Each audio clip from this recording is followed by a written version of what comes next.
Hello, and welcome back to another episode of Shit We've Read, a sci-fi and fantasy book podcast hosted by some geeky friends. My name is Jason Rico, and I will be one of your hosts on this episode, where we are discussing Operation Bounce House by Matt Dinniman. That name sounds familiar. That is because you've probably heard of another book he's written, a little book called Dungeon Crawler Carl, which is blowing up the world, book talk, the interwebs. It's a huge sensation.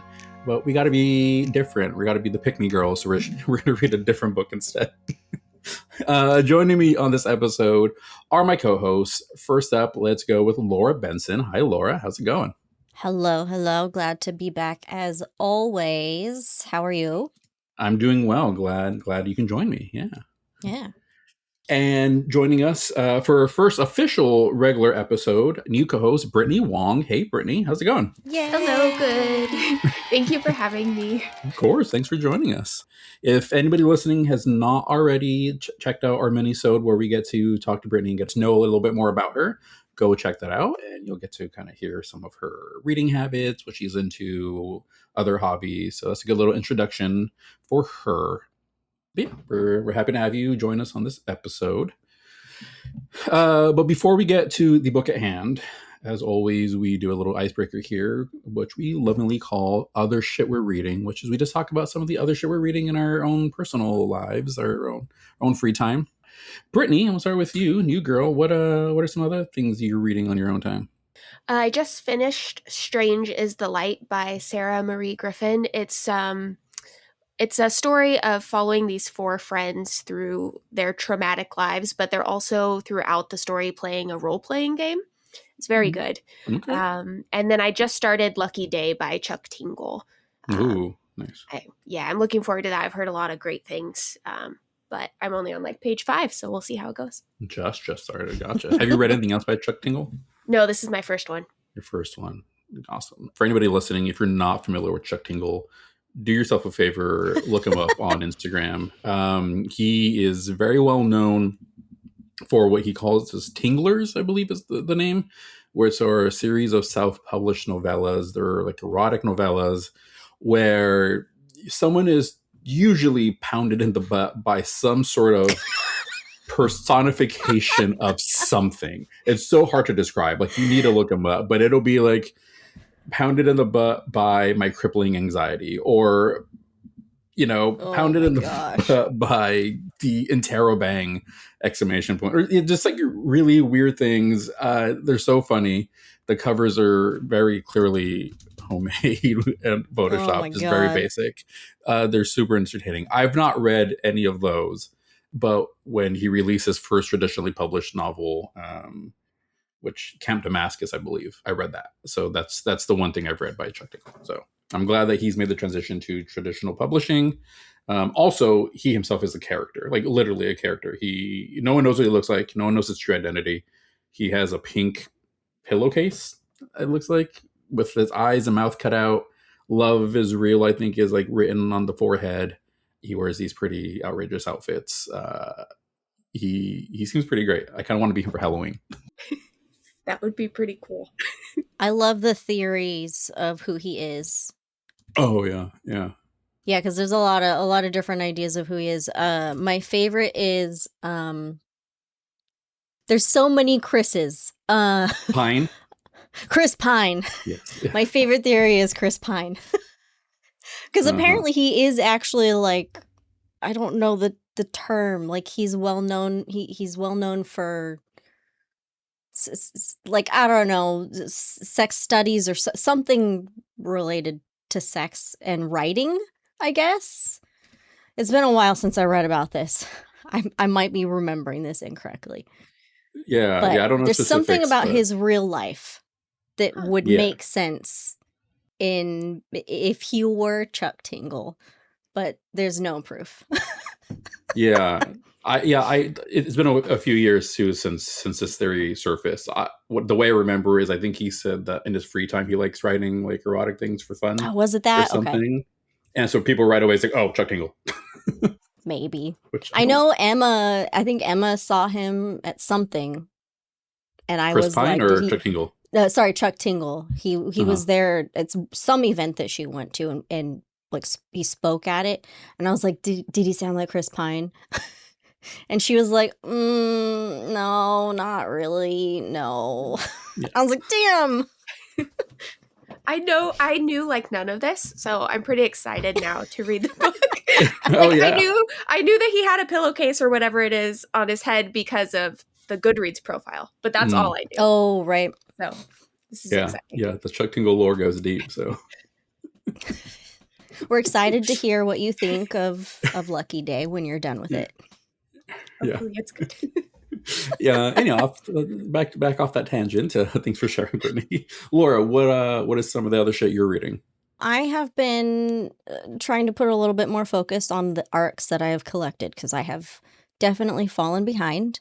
So I recently read Abyss by Nicholas Binge, and it's a novella. It's hard to describe other than how it is compared to Severance meets Lovecraft. So Severance meets Lovecraft in the surreal tale of corporate horror and existential dread. Okay. Also, with the release of Backrooms, I guess you could kind of compare it to that in terms of kind of like a weird office-ish setting, a lot of hallways, not knowing where you are kind of thing. But in terms of like it says corporate horror and Lovecraft, there was definitely a lot of those, just little things that are kind of similar to that. So that was a really interesting short read. So if anybody's interested, it's a quick read. I also just finished The Subtle Art of Folding Space by John Chu, which is, I like how it's described, an unhinged, it channels unhinged physics, generational trauma, and the comfort of really good dim sum. So I will be honest, I thought it would be more about the unhinged physics and like it's like multiple dimensions and stuff like that. I thought it would be a little bit more about that. But it was a little bit more about the generational trauma and the people. So I think maybe I just went into it with the wrong expectations. But I will say it did really make me want to get some dim sum, which I have mentioned to both of you before recently. I was like, we should probably go find somewhere that has more than one vegan dim sum so that I can enjoy that.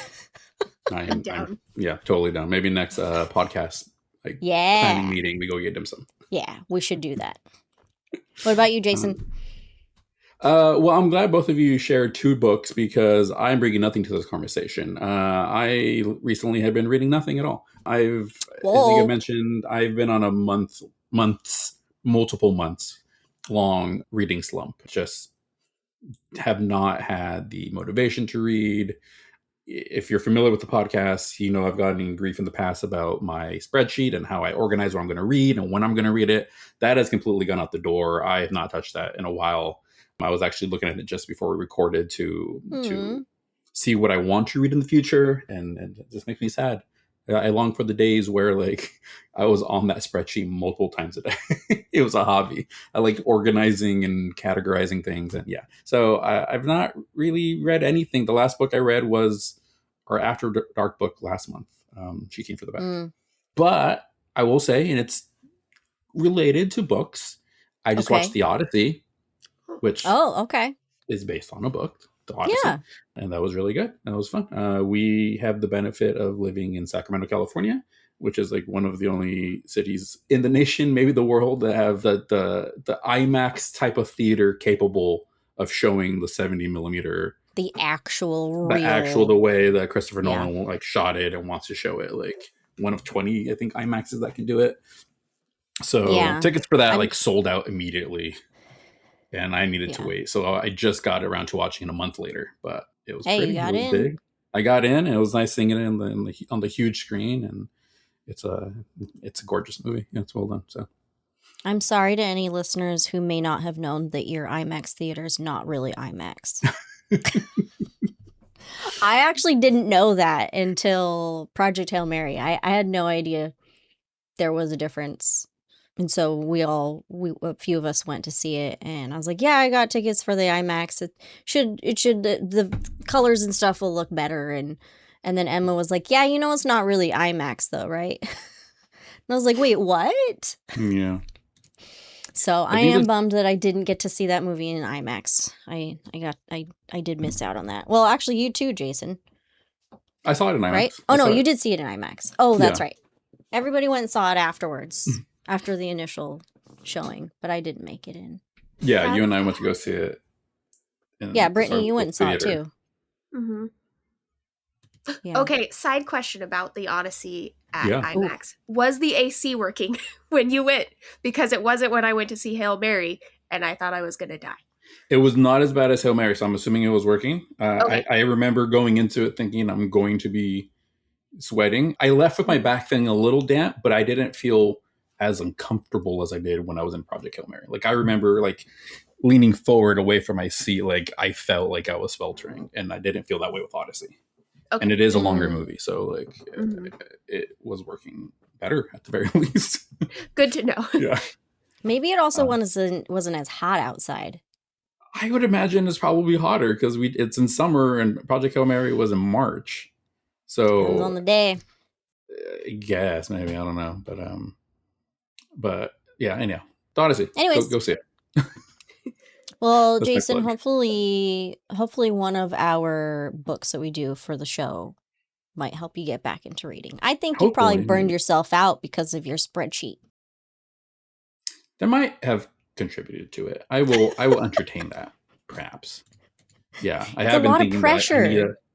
I have been thinking I need to get out of that and just be maybe more of a mood reader for a little bit and just kind of go with like what sparks my interest, bring a little Marie Kondo. Does it bring me joy? Or yeah. So. There you go. So we'll see. I don't know, but we'll at the end of the episode, as always, we'll talk about what we're reading next, and I will decide by then what I'm reading next. There you go. You got a little bit of time.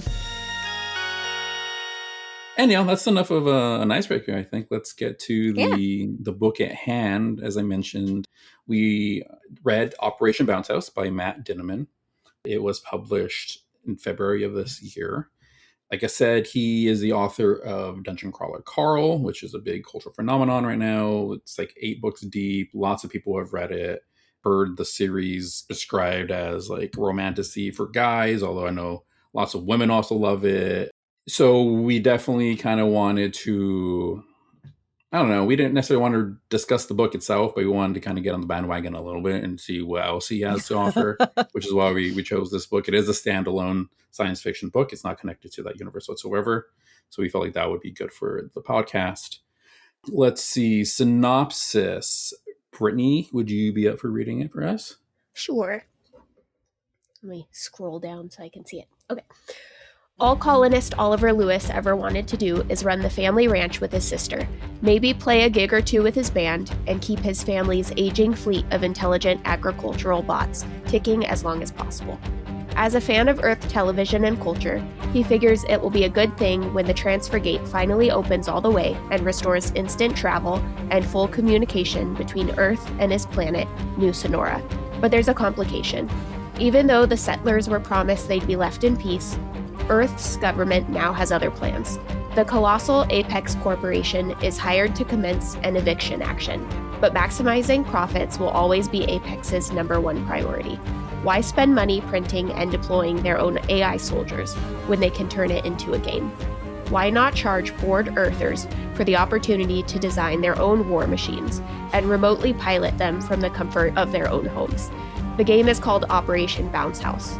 Oliver and his friends soon find themselves fighting for their lives against machines piloted by gamers who've paid a premium for the privilege. With the help of an old book from his grandfather and a bucket of rusty parts, Oliver is determined to defend the only home he's ever known. Thank you for that, Brittany.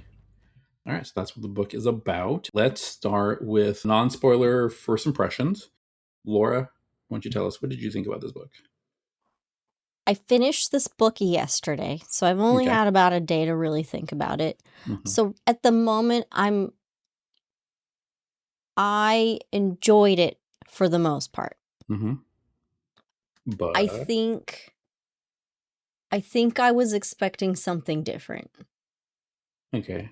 because it ended up feeling like it felt like it was trying to be fun but also deep at the same time. And I don't think that the balance really was there. And so I kind of felt like I was going back and forth about how I was supposed to be feeling about what was happening on this planet. And I just didn't always really follow very well. Okay. I don't know if that makes sense. If you've read it, maybe for any listeners. But I just felt like I wanted to go into this having more fun. You know, more about the actual game of it, whereas it ended up being more of can you tell I didn't really think this through yet?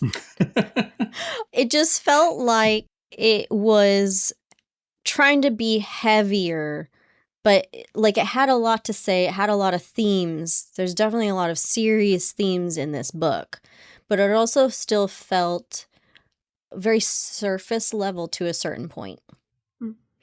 The way that I think of it I just think of like how Emma describes certain books that we've discussed before, is that considering the themes that are in it, it didn't say much. It just didn't really feel like it delved into some of these topics that it could have. And I also sometimes just kind of felt myself getting a little bored. Like there was a lot of details that I feel like weren't really necessary. And that's probably maybe just because it's not for me. Okay. I think that if like, I tried to visualize it like if I were actually playing like a video game or something, like the details of these gamers and what they're doing and stuff, I think would be more interesting if I weren't reading it in a book. Does that make sense? Yeah. I think maybe somebody who is like super into gaming would find it more interesting than me. I will say I am a gamer. This actually reminded me a lot of Helldivers too. I was just gonna say, like, I'm surprised you hadn't brought it up yet. Yes, I was getting to it. Yeah, it felt a lot like Helldivers 2, but not from the Helldivers perspectives. It's from the robots or the bugs or the Illuminate, if anybody knows the game. This is like kind of from their perspective. It's from the quote unquote bad guys. But to the gamers, you know, they don't know they're the bad guys. So I thought that was really interesting. But as much as I'm saying I didn't like certain things and I was confused by certain things, again, I still overall had a pretty decent time. Okay. And I'll get into more detail with the spoilers. I hope so. All right. Cool. Thanks for that, Laura. Brittany, what did you think about it? I had a really great time with it, but I was expecting to because I've read Matt Dinniman's other books. So I think I might be a little bit biased, but in like a positive way. But I enjoyed it. I do agree with Laura in that there were a couple points towards the middle of the book where I got bored. And I just wanted us to get to kind of like the big moment already. And there was too much description of like preparing for me. But overall, I really enjoyed it. I meant to point out earlier, since we bring up Dungeon Crawler Carl and you just mentioned that you read his other books, all three of us are approaching this book with different levels of knowledge and appreciation for his previous writing. Brittany, you mentioned that you've read most of, if not all, of the Dungeon Crawler Carl books so far. Yeah, I'm going to be starting book 6 this week. Gotcha. Okay. So you have a deep knowledge of his writing and you like it. I read the first Dungeon Crawler Carl book and wasn't as big a fan as I hoped I would be. It was fine. I didn't really get the hype. And then Laura, you've not read it at all. Nope, I have not. So you're coming in the freshest in terms of his writing style. Yep. So yeah, that may play into our reviews. I don't know, but just wanted to point that out. Anything else, Brittany, or is that it? You good? No, that was it. I am more in line with Laura. I did enjoy it more than Dungeon Crawler Carl. I will say that. I did enjoy it overall. I agree that this book had a lot of themes in it and did introduce a lot of different topics. It didn't always really dive deep enough for me with all of them. Like I really wanted it to say something about some of these things. For instance, I mean, it's in the synopsis, I'll say now, but like AI, it mentions AI. And so it's like, okay, what do you want to say about AI? And maybe you two have a different takeaway than I do, but I felt like it didn't really say anything about it. Like it introduced it and it left it up to us, or it was kind of ambiguous, or it's playing both sides. I'm like, what's your stance on this? And it does the same thing with a couple, like it introduces obviously the idea of war. It talks a little bit more about that and colonization and all these other things. And it's like, okay, like what are you trying to say? What is the takeaway that you want me to have, Matt Dinniman? Because that is what I really like about sci-fi, is that it can tackle socio-political, economical issues in a way that can be a little more fun, or in a way that kind of tricks the reader into pondering certain things, right? If we're gonna bring up, not saying that this book is doing, I'm just using an example, but if we're gonna bring up racial issues, right, and we're gonna say like this is what I view on racial issues, that sometimes can be a heavy topic for people. But if we now make it two warring alien factions, and the races against each other because one's purple and one's blue, sometimes just having that little step removed from it makes it easier. And I like sci-fi for that. And so that's what I went into this book wanting and expecting. He's like, okay, you're going to say some stuff about some topics. And that was kind of my critique of Dungeon Crawler Carl. One of them anyhow, is like, I felt like it introduced some things, but it didn't really say anything about them. I will give Dungeon Crawler Carl the benefit of the doubt because it is a series. And so maybe he's like introducing stuff in book 1 that's going to be paid off in book 3 or 4 or 5 or whatever, blah, blah, blah. This is a standalone book. I wanted to get to the end of it and be like, hey, this is what I'm saying. That aside, the writing was fine. I think the balance of humor and heaviness was okay. I've read things that I think have been funnier, but this had a few good moments in it. I did like some of the characters. I did think there were too many characters, though. It was a little hard to follow everybody. But I liked Roger. I liked Lulu. Those are two of probably my favorite. And anything else that I need to say right now before spoilers? I think that's probably good enough right now. No, I think that was a good way to explain it. So that's it. We're jumping into spoilers now. If you have not read this book and you want to and not have it spoiled, turn away now. Otherwise, proceed at your own risk. And thanks for joining us. Okay, where should we start?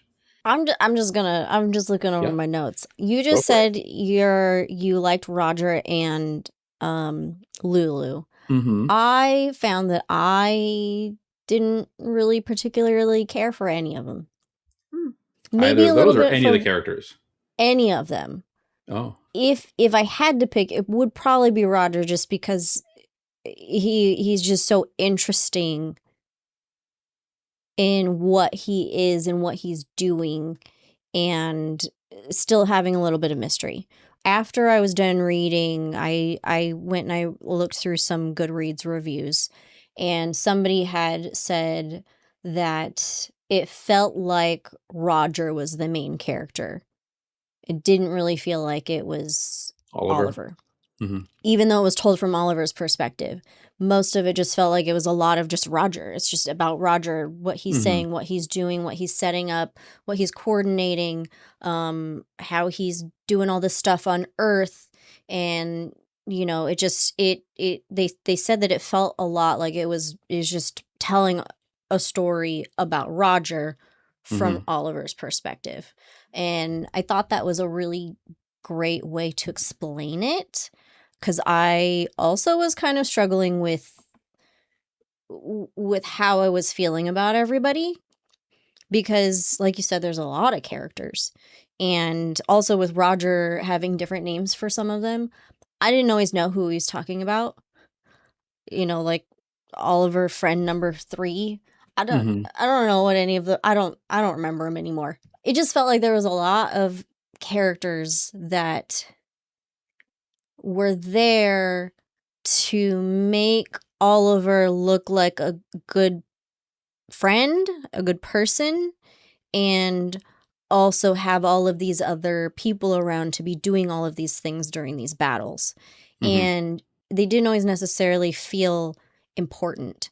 I was frustrated too that it felt like Lulu and Rosita, they sound like really great characters, but I felt like they weren't really used very much at all. And they were like the two main characters. Or not main characters, the two main women characters. Yeah. And the way that they were written was to make them also sound like they were badass women, but again, they weren't really used very often until the end with Lulu. But I was frustrated. Sorry, I'm gonna get this off my chest here. Go for it. I was frustrated that there's a few threads here. First of all, I think that's really cool how she went out and she was fighting the mechs and stuff in her thong and like, you know, doing whatever she needs to do. Cowboy chaps and cow print bikini top and yeah. She was funny. She was sassy. She was sarcastic. Like, I thought she was a really great character. I was very uncomfortable though that she was so small. She's, I don't know what it said, 4'10". And something like that. You know, her being small is how she was able to do all that stuff in the end. I knew that there was going to be at some point why her being so small was important. I felt a little uncomfortable that she was this small and also does porn. I'm not saying an adult who's that small cannot do porn. Well, I am. Sex go work. ahead, 100%. Does she do porn or just sex work? Oh, actually, I guess it's not technically porn, is it? She's a sex worker. She does like the equivalent of OnlyFans. Streamer, essentially. Yes. Yeah. Okay, I apologize. If I'm using the wrong terms, but it felt weird because it is also suggested that they won't see her because she's small like a child. And so she can get through the defenses or not be detected because they would just scan her as a child. Yes. And it just kind of made me uncomfortable that she's also being compared to being the size of a child, but also as doing sex work. And I just felt like that was a little bit of a weird, uncomfortable overlap for this book. You get what I'm saying? Like, I do. There was no reason for her to necessarily be in that line of work other than she's making money. And so I just felt a little uncomfortable with this. I don't know if I'm not explaining it properly. I get what you're saying. Yeah. But I didn't see anybody else mentioning it in the reviews that I read. So I'm wondering if I'm just being weird about it. I mean, I think whatever your views on it can be valid, even if they don't, aren't in line with other people or other people don't point them out. Brittany, were you going to say something? Or? Yeah, I get how like that comparison could feel like a little bit like icky, like not ideal. I think that I like as you're talking about it, I'm like, oh, okay, I get that. But I didn't think about that in the moment because like a lot of her OnlyFans content in the book was like towards the beginning. Like talk about it. And so I didn't really think about that, but that is true. I actually really liked that she was like, wow, it got really dark in here. Brittany's light just went out, so she's just sitting there. Yeah, your lights. I will move one of my lamps after I finish this. But I feel like that, I don't know what that says about what I'm about to say, but like I appreciated the fact that she was like a OnlyFans content creator and her brother like still respected her for what she chose to do. And she was still like a powerful female character and they were all kind of afraid of her. So I appreciated it in that way, but I didn't think about like what you mentioned. Yeah, I think it's just the combination that I think that if I wouldn't have felt as weird about it if she weren't such a tiny person. And again, I think it's fine if in real life, if there's anybody who is that small, as long as you're an adult, like do your thing. I'm totally cool with that. But it just felt a little weird in this context. Yeah, I get what you're saying. I think both things can be true. Let's remove her appearance for a second. I did enjoy the very positive, just normalized view of Yes. sex work. She is a sex worker. She's a streamer. She goes on here. She makes her money. None of the people around her really like judge her for it. Like they're like, her brother is very fine with. I mean, as fine as you would be, you know, like if your friends kind of like, you know, Right. your friends check out your sister, you know, Right. but like that wasn't really harped upon too much. So I did really like that it really just kind of normalized sex work. It didn't demoralize it. It didn't put it down or anything. So I think those are good representation. But also, I see what you're saying, because at the same time, she is very clearly smaller in stature, and it obviously says that you look like a child, or you will look like a child to the computer systems, you know, and so now it's weird because we're sexualizing somebody who looks young or can be Yes. taken to be young, and so that's kind of like a weird area, and I get that.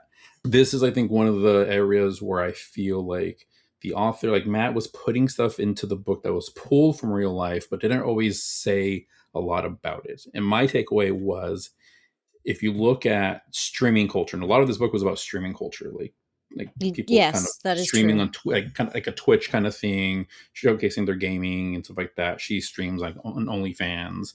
So if you look at streamer culture, and I will admit I'm not part of the culture, but I have watched streaming in the past, and I've known people who have streamed and stuff like that. There are a lot of women who do sexualize themselves to get views, and I think a lot of there is an overlap of like having that kind of like young, small stature look, but sexualizing yourself. It tends to be something very common in streaming that I've noticed, and so I think that's what the author was pulling from, but didn't really say anything about it. Didn't Okay, I see what you're make it saying. okay. Didn't like criticize. It just like he's just pulling from that, which I think does exist. But like again, what are you trying to say about this? Is it wrong for us to like look at these 18-year-old streamers who, you know, wear push-up bras and a lot of makeup, but really their bodies are very tiny? Like, don't body shame them, but like it is like a weird. I don't know, like Brittany, so you kind of said icky. Like it is weird. I don't know how to feel about this. Am I okay with this? Am I not okay with this? Is I Yeah. don't think women being confident in their own bodies and sexual and choosing to sexualize themselves if they choose should be limited to any one type of look or build, right? Oh Like yeah, you I don't have agree. to be tall or busty or curvy or whatever to do that. If you are 5 foot and want to do that because that's what makes you feel confident, then go for it. But I get where you're saying, Laura, because yes, it was like she's sexy and she does this, but also she's a child, basically. I'm like, it's weird. I get it. Yeah, It well, is a little weird. it's just a weird overlap because we know clearly she is an adult. Like we Yeah. know that. Yeah. I think just considering current events is probably what made me a little uncomfortable. Yeah. As I was reading this book, had multiple things come to mind that I was wondering if they were influences for Matt Dinniman based on what's happening in the Yeah. world, especially the United States right now, or is that just unfortunately just the nature of war is always going to be a thing. So for me, this very much screamed Gaza. Yes. Of Yes. people coming into like a group and basically decimating them, genocide kind of thing. That is because that is happening in the world right now. If I had read this in 20 years in the future, would I be thinking Gaza, or would I be thinking whatever war is happening in 20 years? Because there will be a war in 20 years, because there's always war, right? And so I was finding connections to things that I don't know were intentional or not. So you, the young looking woman, can be tied to one thing. The idea of like government coming in and trying to wipe out people can be connected to Gaza. That's the way I took it. Mm-hmm. There was a Mm-hmm. deliberate effort on the author to the planet is called New Sonora. Sonora is a Spanish word. There's a lot of characters with Spanish last names. There's a lot of references to like Latin American culture. Rosita, Mr. Gonzalez, Yolanda. One of the characters mentioned buñuelos, which are Latin American like treat. And so I also kind of saw the colonists being synonymous with immigrants. And Mm-hmm. not that these people were coming in being kidnapped, but connections with ICE. And so there were these things that were making connections in my mind. And I just wanted Matt Dinniman to be a little, again, clearer on like, what are you trying to say? And maybe I'm making the connections. Maybe it's just me as a reader. But No, it's easy I to say think war is bad, because war is bad, for sure. But not that it's the responsibility of an author to always divulge your own political or social views, but what do you want to say? What are you trying to say with this? And also AI, that's very present too in our world. And most of the book falls on the idea of AI. And Earth had a war with AI in the past that we eventually won, and now AI is outlawed. And it brings up generative, imagery and how that is outlawed. Like they rewrote how the internet works just for that. And so, like, again, you're bringing up stuff that is happening in the world, but at the very end of it, it kind of, the author of the story says AI is like neither good nor bad. Like, one version of Roger wanted to take over and destroy, and the other version is like, no, I don't want to do that. Yeah, that's when I got really confused with what the messaging was. Yeah, like, I always knew there was more to Roger. I didn't know if he was going to turn out to be like a hell situation. That's what I figured, where he was going to turn evil, but I always knew there was more. And so when that turn happened, I'm like, okay, there it is. AI is going to come over and take over the world. Okay, blah, blah, blah. But then he like didn't, and there's a good version of him. And so I just felt like the author didn't take a stand. Yeah. I don't know.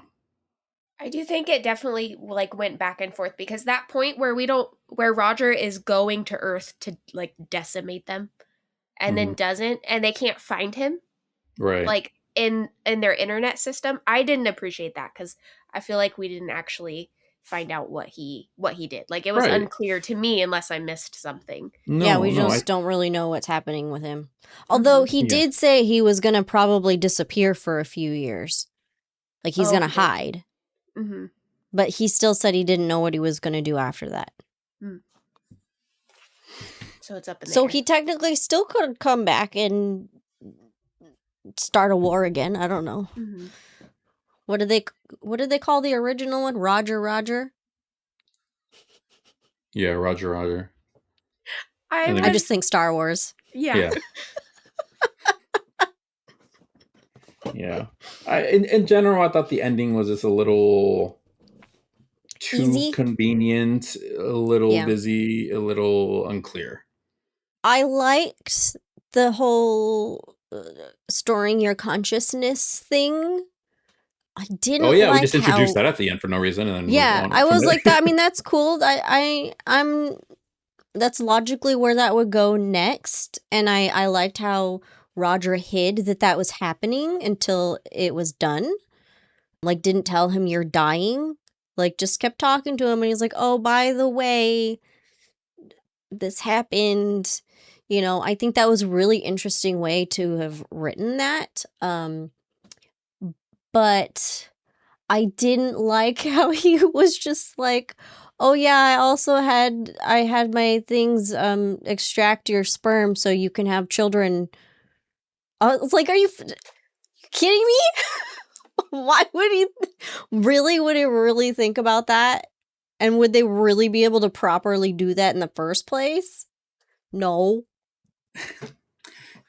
That was another example for me of like not taking a stand one way or the other, because we have Roger talking to Oliver, like, by the way, your body was damaged and I needed to upload your consciousness into this android, whatever. Okay, fine. That is a big revelation for Oliver to take. And now the idea is that you were no longer human. You are now part of this machine, and you have your consciousness. And that's interesting. Like, what does that mean for the idea of sentience? If you're just data now, are you still a person? AI? Yeah, are you any different than AI or not? Interesting idea. Cool. I love that. Wish it would have come in earlier, but fine, whatever. We can just take that at the end and run with it ourselves. Oh, but by the way, even though your body was damaged and I had to do this, we can fix it. So we can put you back in the body. So then what the fuck is the point of it? 6 months. Yeah. And it's like, but like, what's the point of it? And then to your point, like, okay, we extracted semen because we figured you want to have kids. Oh, but again, you're going to be back in your body so you can produce kids on your own anyway. So none of that was necessary. So like, it was introduced. He said his reproductive organs are no longer. That's why he saved the sperm, apparently. But he said it was a joke. Oh, did he? Yeah. Oh, you're right. Yeah. That was Roger's joke. He's like, no, you're fine. The only thing that you're losing is a kidney. Yeah. That's right. So yeah, you're right. That was weird. You're right. There's nothing really said there at that point. Except taking away his ability to consent at first. And then being like, wait, no, never mind. You can have kids later if you want. Yeah. That's kind of icky too, a little bit, actually. Like just taking his sperm. Yeah. Without his consent to then be able to have kids later. Like, yeah. I don't really like that either. Even though Roger's like their nanny bot and has been like their entire lives, it's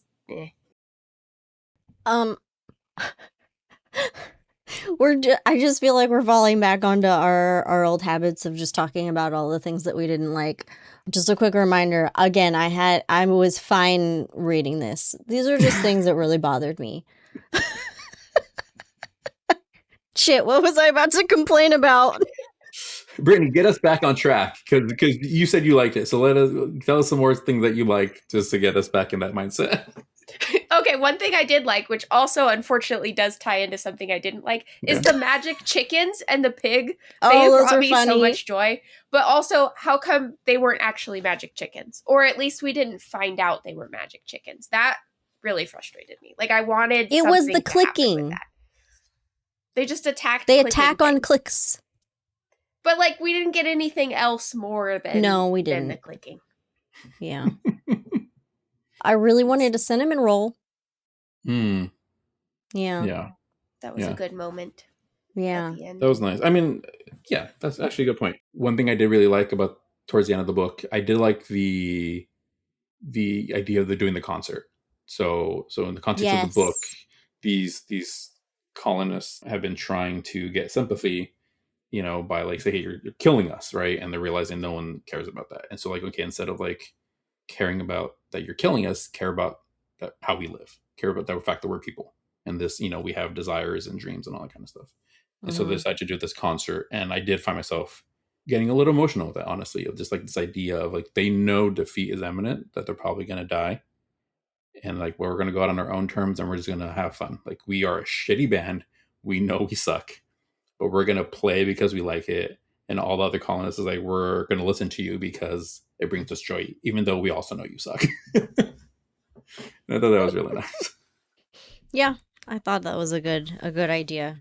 Because if there's nothing they can really do to actually win, they might as well do what they've been trying to do and show, like you said, show how they actually live. I like that they did that one song just by themselves with the colonists and the band and not recording it because it was like their home song, or I don't remember how they worded it, but I appreciate it was like that. a song cover. A cover. Yeah, Rage Against the Machine, I believe. Yeah. Yeah, that's right. So I was actually surprised it was that. It's fine. I thought it was gonna be like some nice song for their, grandparents and stuff. It was Rage Against the Machine. Oh yeah. Why did I think that was like their Planet song? How did I miss that? No. Maybe it's a national anthem. Who knows? Maybe. You never know. It's a new planet. We choose a Rage Against the Machine song as our national anthem. Yeah, I did.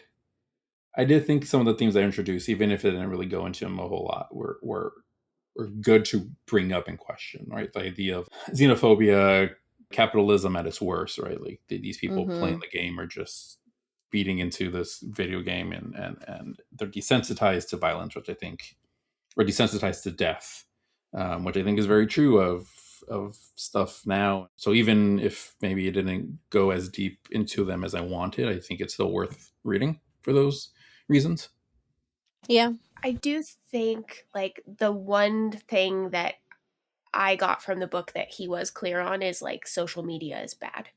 And social media and the things that we put online can actually harm us and others, because Roger exploits what he finds on social media to harm these people that are in these mechs trying to destroy their planet.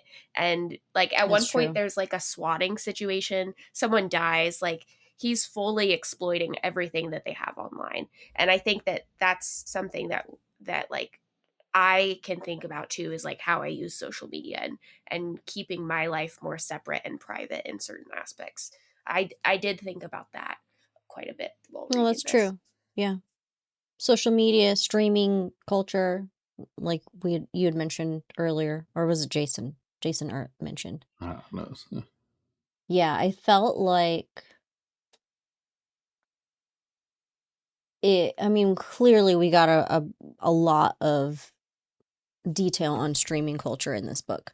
The way that they talk to each other, how they stream, how they talk to their chat, and how they're, I guess, making money from people watching, and how it can influence and affect other people. And it was an interesting spotlight, I would say, because I don't think very many people know what it's like. And, you know, I personally know people who are streamers that is at least partially their income. So I know that there are actually good people out there doing it, but there's also a lot of people who are fairly toxic. And I think this book did that well, kind of it showed that well, because we got to see a lot of different gamers in the mechs talking certain ways, or talking to their chat in a certain way, and it was just an interesting focus on it. I will say it's something that I don't enjoy, is the gamer trash talk and, you know, immature insults and whatnot. I did not like Roger's favorite form of insult. Which was? It made me very uncomfortable. Share with the class. He made a lot of sex with animal jokes. Not jokes, insults. Yeah. But even one of the characters pointed that out. Yeah. They were like, you noticed Roger makes a lot of these.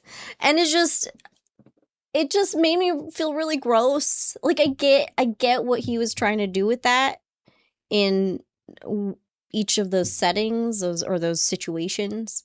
But I was just like, this is really gross, and I feel like it's not that creative falling back on this all the time. But I will say, when Lulu started taking over the insults during the concert, she's very good at it. Mm-hmm. She was absolutely creative and perfect at what she was saying. And I wish I could be that clever. Another example that AIs can never replace humans. You know, Exactly. the AI only has what it has to pull from, which is apparently is animal bestiality based insults. Yep. I will say that, like, it's clear this book was written like for dude bros, just like Dungeon Crawler Carl. Like, yeah. And the humor, except for Lulu's, is like dude bro humor, and yeah, like I get, as you or Emma say like Xbox lobby. Is that the term? Oh, yeah. Yeah, like that type of humor. But yeah, in certain aspects, I do enjoy it. Like it kind of, it surprises me and makes me laugh. But and then in other ways, it's like, okay, that was too far. We didn't need that. Yeah, I think it's easy to cross a line. Yeah. Yeah. No, what were you going to say, Brittany? Oh, it was just like a side point. There was a Princess Donut appearance in the animal heads that the other streamers were wearing. There was a cat head with a crown on it. Oh my god! And I was funny. Like, oh, it's Princess Donut. So for any I'm guessing that's a Dungeon Crawler Carl thing. Okay. Yeah, there is a talking cat.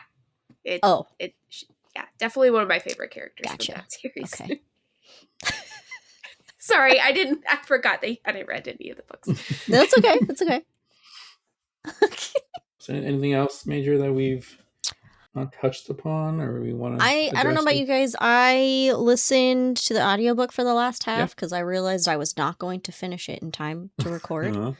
I believe it was narrated by Travis Baldree. It was. Which I didn't know until the end. Yes, of Legends and Lache fame. Yes. Thought he did a really good job. He did. I was very impressed with the voice that he did for Opal. What's the guy's name? that's running everything? Opal? Oh, yes. Eli Sorry, Opal? I didn't hear you Yeah. the first time. Opal. Yeah. Yeah, Yes. I loved his like super British hoity-toity accent for him. Yeah. Yeah. He did such a good job. It made me laugh because it just sounded like such a stereotypical voice, but it worked well. Yeah, Opal was by far my favorite voice he did. I thought the other ones were fine. I wasn't super impressed with them. Yeah.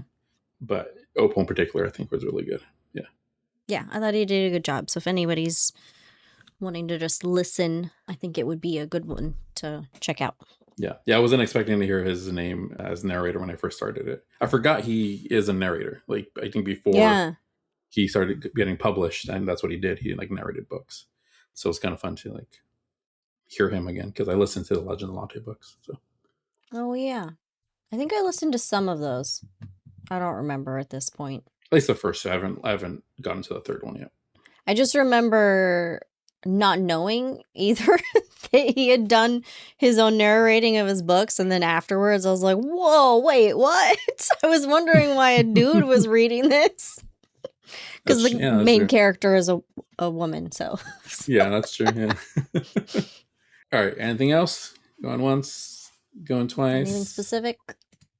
I just do think that this was perfect as a standalone. Like, if there was a second book, I probably wouldn't read it as much as I enjoyed it. Like, it said what it needed to say, and now I'll pick up something else.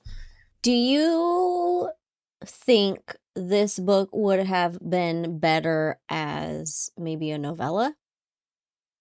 If not a novella, at least shorter would, I think, be better. Like, maybe and I enjoyed it, but like at least 60 pages shorter could have been like perfect for me. I agree. Yeah, I think you can like trim a little bit of the fat at the beginning. Like the first, I think the last third is the best by far. Like once it really starts cooking. But up until there, yeah, I think if you just make it a little shorter, don't get too much into the details of like the mechs and. Yeah, it just felt like there was a lot of information about what Roger was doing and how things were being built or broken down to be used to build something. Or the mechs. Like I swear there was a whole chapter that was about all the different mechs and the features and what they can and cannot do, and it just felt like so much that I'm pretty sure I unintentionally skimmed it. Which I hate to say. I don't like skimming while I'm reading, but if it's that much information.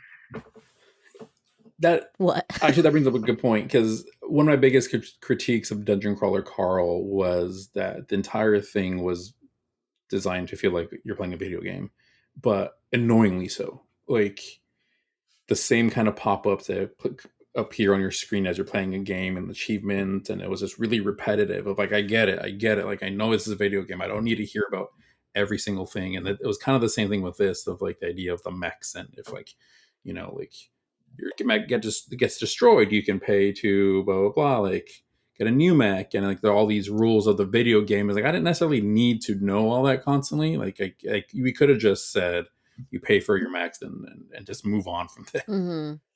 I haven't read Dungeon Crawler Carl, obviously. But does it make more sense in that book to have things like that compared to this book? Because like he is technically playing a game, quote unquote, right? Carl is. Like, it had more of a point in that series. I get like they're to a point that the character needs information, but it was just a lot of achievement unlocked. You get this. Achievement unlocked. You get this item. Like, it was really playing into the itemization aspect of video games, which I thought Matt assumed was incredibly funny. I thought it was super fucking boring. Like, I didn't want to keep hearing about all the different things he got from playing a video game. And it just was a constant thing throughout the entire book, where like, this feels so tiring, like having to go through this to get to the story. But you know, it could have just not been for me, because I mean, obviously it's a very, very well beloved series. Like, okay, like this is the perfect point. Let's like ratings. Let's compare the ratings. or you just number of books, like the number of readers. Like this book, newer this year, but it has over 38,000 ratings compared to not Project Hail Mary, compared to Dungeon Crawler Carl, which has over 560,000. So quite a big difference. Like it's a very popular series. This book was rated 3.9. That's the average rating on Goodreads. Dungeon Crawler Carl's average rating is 4.44. So like people love that book. So just because I didn't like it, obviously it's just personal preference. But I know a lot of friends who read it and love it. Like just absolutely fucking adore it. Which is good. Ultimately, like, you know, I like that there are books out there that get more people into reading. You know, this is one of them, and I love that. Even if I don't love the book. Okay, so what are we rating it? Laura, what would you give this book? Oh, that's hard. I'm between 3 and 3.5. Okay. Like 4 this was really fun. I really liked it. But clearly there are things that I didn't like about it.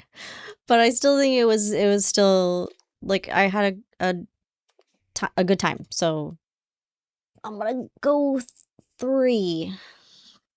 A 3, okay. Brittany, what about you?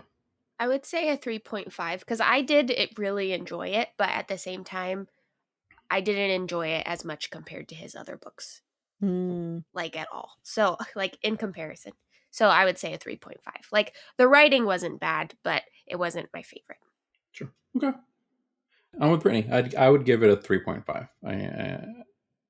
I enjoyed reading it overall or listening to it. Like I didn't, you know, there had my critiques of it and I wanted more, but usually me wanting more is an indication of like I enjoy it. I just want more out of it. You know, I don't want it to be different. I just want more. So I think a 3.5 is probably in line with that. Can't give half ratings on Goodreads, so I'll probably round down to 3.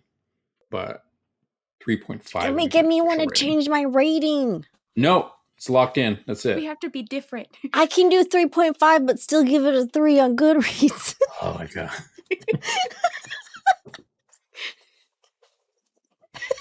Okay, 3.5. Is that your official rating, Laura? Yes. Okay, there we go. We're all giving it 3.5. Wonderful. Look, part of the point of these episodes too is to talk about these and help form our opinions. Yeah. Or sway each other's opinions. Uh-huh. So it's okay if I want to change it. Okay.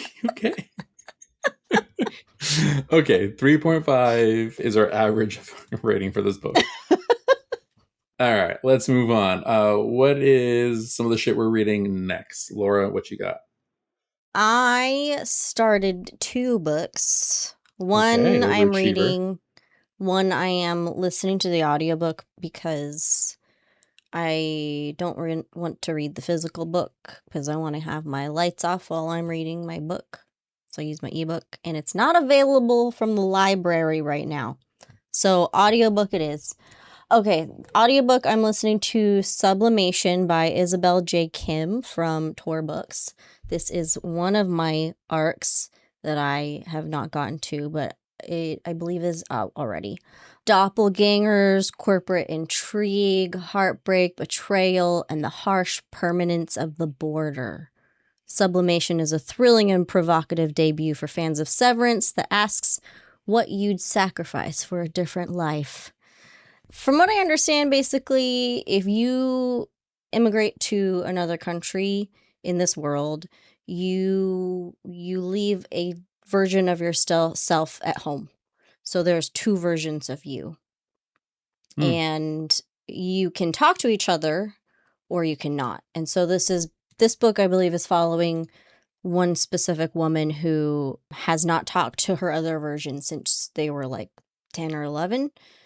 And literally just started, not even finished with the first chapter yet, but already sounds very interesting. Obviously following along with my Severance. I was going to say, you're in your corporate era, apparently. Yeah.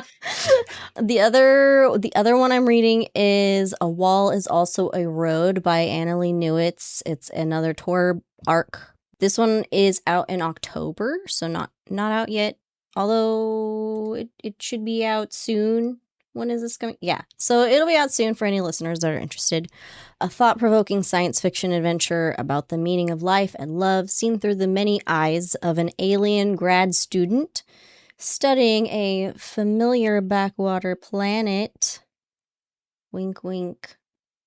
Perfect for fans of Becky Chambers, who I love, and Martha Wells, who I also love. Just finished the first or second chapter, and that one's really interesting because it's following like an amoeba alien, and it sounds like it's gonna have a lot of very good themes in terms of like people and who they are and accepting who people are, that kind of thing, because it's an alien who is studying humans is I think where we're going. But it's Annalee Newitz, and fascinating writer, fascinating books, so I am very excited to be finishing this arc. Also, I am very behind all of my NetGalley arcs, and this is one of them. And so I looked at my percentage yesterday and was like, ooh, this is really bad. Is that why I saw like 2 or 3 new reviews on Goodreads? Yes. Okay. I was like, ooh, I need to finish these. Yeah, I saw a few last night. I was like, she read this a while ago. Why did she just go? Yeah. I honestly, I forgot that one of them I had on Netflix one of them I had on NetGalley because I think I read the physical book. So I forgot that I had gotten it from them, and I saw it in there. But I need to increase my percentage again because I'm trying to get approved for Emma's next acquisition, Archaeology of Falling Worlds by Megan Chi. So I went ahead and I submitted to try and get that, but I haven't heard back yet. So hopefully I can get approved for this next book. I'm excited to read this. It looks very cool. Sounds very cool. The cover looks beautiful, so I'm still going to buy it. Yeah, absolutely. All right. Brittany, what are you reading next? I am going to jump into Daggermouth by H.M. Wolf. I had read like a third of the way into this book during a reading slump and was super excited, and then Libby took back my Libby loan. Ooh, rough. Boo. Yeah. So I picked it up when we all three were shopping over the weekend, and I'm excited to read it. It's set in a corrupt surveillance state ruled by the masked elite, and it's a enemies to lovers dystopian romance. So I'm very excited to jump into it. Nice. Cool. Very cool. Jason, have you decided what you're reading next? Yes, I know I'm going to read next. I'm going to pull it out so I can show you. I was trying to do a drum roll. But yeah, so I'm hoping that I'll get on my reading slump by reading something that I know I love, which is book 6 in the Robert Langdon series, The Secret of Secrets by Dan Brown. Here's the UK cover for you all to see. Nice. So Robert Langdon is the main protagonist from books and movies like Angels and Demons and The Da Vinci Code. So it's a lot of historical, cultural mystery. Well, the synopsis basically says like this: we see the stunning return of the Harvard symbologist, this time pitting his wits against a conspiracy which will test even his considerable brain power and take him to the edge of losing all that he holds dear. I love these books. They're just so much fun. It's just him as the author throwing in history and art and culture, and it's just a fun mystery and thriller. So I read the previous 5 books and I've loved them. So I'm hoping returning to a familiar playground will be good for me. Then after this, I'll probably read the next Dresden Files book too. Again, an old favorite. So we'll see. Well, I'll check back next time to see where I stand in my slump. Are these books kind of like obviously they're in a series, but are they also kind of standalones? Like it's easy to just jump back in? I think so. Yeah, they're mostly self-contained. I'm trying to remember. They might reference other things, but it's basically like he has a mystery and then goes back to his life and then he gets sucked into another mystery. They're very like isolated things. If I remember correctly, I think he always has like a different love interest in all of them too. So The really like Of their own course. thing.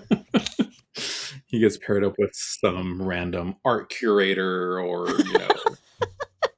authenticator, blah, blah, blah, and they have a romance. And then next book, they're nowhere to be found.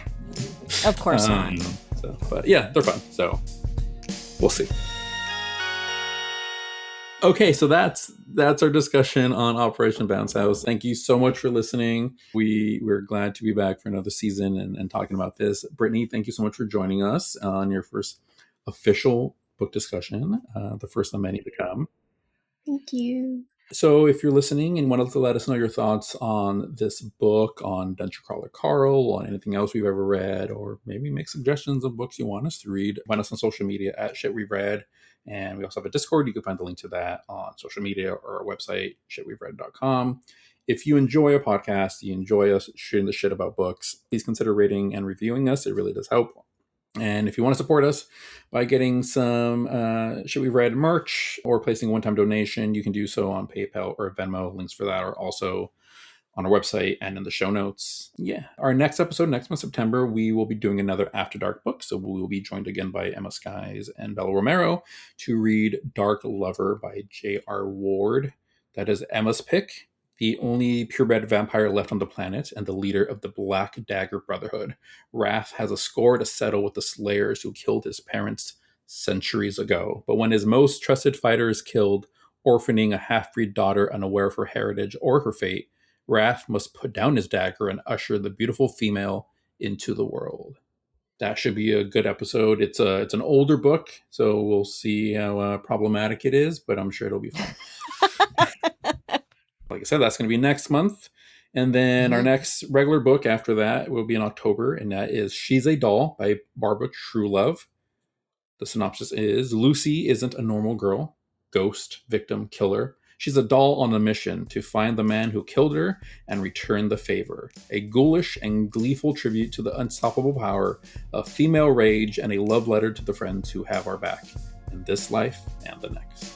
So yeah. October, I think that'll be perfect for Halloween. So that's what we picked. So excited. I'm excited, and I did enjoy Barbara Truelove's last book that we discussed, Monsters and Mainframes. Yes. So join us for those in the next coming months. That's it for us. Brittany, Laura, thanks as always. And thank you. Thank you. See y'all later. Bye. Bye. Bye. Shit We've Read is hosted by Laura Benson, Jason Rico, and Brittany Wong, with editing by Jason Rico and music by Joshua Chilton. To join the discussion on this and all of the books we've read, find us at Shit We've Read on Instagram and TikTok.